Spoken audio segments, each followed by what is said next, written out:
अखरोट लाइए, अखरोट खाइए, जिंदगी में नई जिंदगी लाइए। जिस तरह हम चमकते हुए सोने को सख्त जान तिजोरी में छुपा के रखते हैं, उसी तरह अल्लाह की कुदरत ने इस अखरोट के शिफायाबी के सुनहरी रंग को सख्त जान खोल में बंद रखा है। अखरोट से हमें क्या क्या मिलेगा और कब कब कैसे कैसे मिलेगा, आपको सब कुछ बताऊंगा। मैं डॉक्टर फहद अरदानी, रोशनी वाला, आपका रूहानी वालिद, आपका रूहानी उस्ताद फ्रॉम roshnicenter.com। सबसे पहले हम बात कर लेते हैं ज़ाहिरी खूबसूरती के हवाले से, ताकि आपका चेहरा चमके चांद की तरह। आपने अक्सर देखा ही होगा कि ब्यूटी क्रीमों के अंदर विटामिन ई आपकी खूबसूरती को बढ़ाने के लिए भर भर के डाला जाता है। अल्लाह की कुदरत ने अखरोट के अंदर भी विटामिन ई इसी तरह भर भर के आपको दिया है। बस थोड़ा सा अखरोट लीजिए, इसका बारीक पाउडर बनाइए, फिर इसे थोड़ी सी ताज़ा बालाई में मिलाइए और इसका लेप बनाइए। अपने चेहरे को ताज़ा पानी से धोइए, बस हफ्ते में एक बार इस लेप को लगाइए, फिर दूसरों से अपनी तारीफें सुनते जाइए। अपनी ज़ाहिरी और बातिनी खूबसूरती को बढ़ाने के लिए बगैर गिनती या अल्लाह हो या ज़ाहिर हो या बातिनो भी पढ़ते जाइए। अखरोट के तेल को थोड़े से जैतून के तेल में मिलाकर बालों की जड़ों में लगाने से बाल लंबे, घने और सियाह हो जाते हैं। यहाँ तक कि गिरे हुए बाल भी लौट आते हैं और हमेशा के लिए आपके सर का ताज बन जाते हैं। अखरोट के छिलके का पाउडर खवातीन की अंदरूनी बीमारी लेकोरिया के लिए इंतहाई मुफीद है। इसे इस्तेमाल करना है थोड़ा सा, बस इसे थोड़ा सा दही पर छिड़किए और इस्तेमाल कीजिए महीने में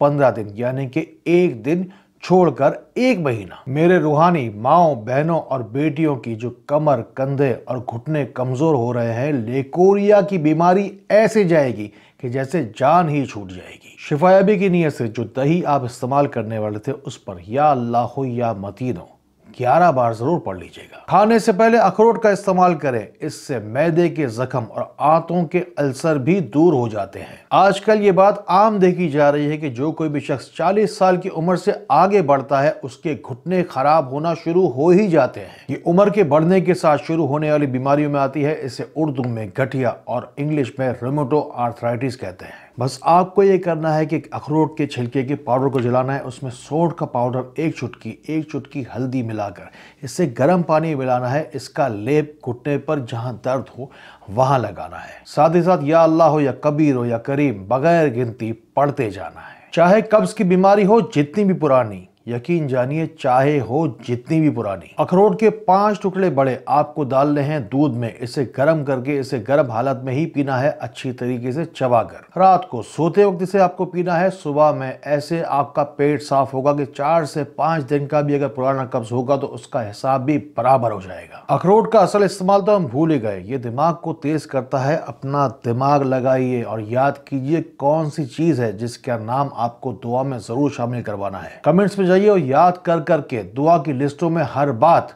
लिखवाते जाइए। मेरा आपका रूहानियत का रिश्ता है, इस हक से आपसे कह रहा हूं, इन बातों को उन लोगों तक जरूर पहुंचाइए जिनको आपसे ज्यादा इन बातों की जरूरत है। अगर मुझसे चाहते हैं किसी भी जिस्मानी या रूहानी बीमारी के बारे में बराह रास्त सवाल करना, तो हमारा नंबर है 03-313 111 786। ना रहेगी कोई भी उदासी, ना रहेगी कोई भी आंख प्यासी। यूके और यूएसए के मरीज बराह रास्त रोशनी सेंटर यूके और यूएसए के नंबर्स पर राब्ता कर सकते हैं। अखरोट में मौजूद है एंटीऑक्सीडेंट्स की वो ताकत जो हमें बार बार बीमार होने से बचाती है। इसमें अल्लाह की कुदरत ने वो विटामिन और मिनरल शामिल किए हैं जो इसे जवानी में खाएगा, बुढ़ापे में भी उसकी कमर नहीं झुकेगी। अखरोट खाने से अखरोट दिमाग भी कंप्यूटर की तरह काम करना शुरू कर देता है। अगर शुगर का मरीज इसे शुगर की दवा की तरह नाश्ते से आधा घंटा पहले इस्तेमाल करे तो इसके जरिए से शुगर की दवाएं बंद करना भी मुमकिन हो जाता है। इसमें ओमेगा 3 की वो तवानाई मौजूद है जो कैंसर से लड़ने की तवानाई को बढ़ाती है। मेरे इन हाथों से और मेरी जबान से जितना हो सका मैंने आप तक पहुंचाने की कोशिश की। मेरी दुआ है कि अल्लाह ताला का नाम, अल्लाह का कलाम और दुरूद सलाम आपको शिफा दे। अल्लाह ताला इसी तरह खैर वाली, करम वाली, फजल वाली बातें हमें एक दूसरे तक पहुंचाने वाला बनाए। अल्लाह ताला हमें एक दूसरे के लिए फ़ायदे का बाइस बनाए। अल्लाह ताला हमें बहुत बहुत रोशनी फैलाने वाला बनाए। अस्सलामु अलैकुम व रहमतुल्लाह।